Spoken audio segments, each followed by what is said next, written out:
ఒకరిని టచ్ చేసి చూడరు నువ్వు మగాడి అయితే. ఎవడుంటాడు ఈ రాష్ట్రంలో, ఎవడేమవుతాడో తెలుస్తా. శివాగుడు పిచ్చి బెదిరింపులు మా దగ్గర బెదిరించమాక. అన్నిటికీ సిద్ధపడే జగన్మోహన్ రెడ్డి గారు వెనకాల ఉన్నా. దేనికైనా సిద్ధం. నాకు ప్రాణం అనేది ఏకముఖతో సమానం. నాకేం వేల కోట్ల ఆస్తులు. నాయకుడి కోసం పనిచేస్తాం, ఈ రాష్ట్రంలో ప్రజల కోసం పనిచేస్తాం. నీకు మళ్ళీ లక్షల కోట్ల దొబ్బి తింటాకి పందికొక్కులాగా ఒంటిగా సొంటుకమ్మ కాగా నీ బాబుకు నువ్వు ఒకడు నీకు ఒకడు.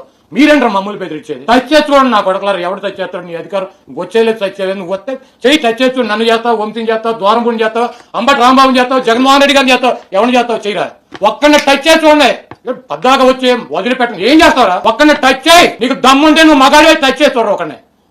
ఎన్నికల కౌంటింగ్ అనంతరం ఈ కృష్ణా జిల్లాలో గానీ రాష్ట్రంలో అనేక మంది తెలుగుదేశం పార్టీ, జనసేనకు సంబంధించినటువంటి నాయకులు, కార్యకర్తలు వైఎస్ఆర్ కాంగ్రెస్ పార్టీ గ్రామ స్థాయి, వార్డు స్థాయి, మండల స్థాయి, నియోజకవర్గ స్థాయి యాక్టివ్ గా ఉండేటువంటి లీడర్స్ పైన ఉద్దేశపూర్వకంగా దాడులు చేస్తున్నారు. అదేవిధంగా వాళ్ళ ఇళ్లకెళ్లి ఇళ్లు పగలు కొడతాం, కార్లు పగలు కొడతాం, అర్ధరాత్రులు వెళ్లి వైఎస్ఆర్ కాంగ్రెస్ పార్టీ శ్రేణుల్ని భయపెట్టాలి. ఈ వైఎస్ఆర్ కాంగ్రెస్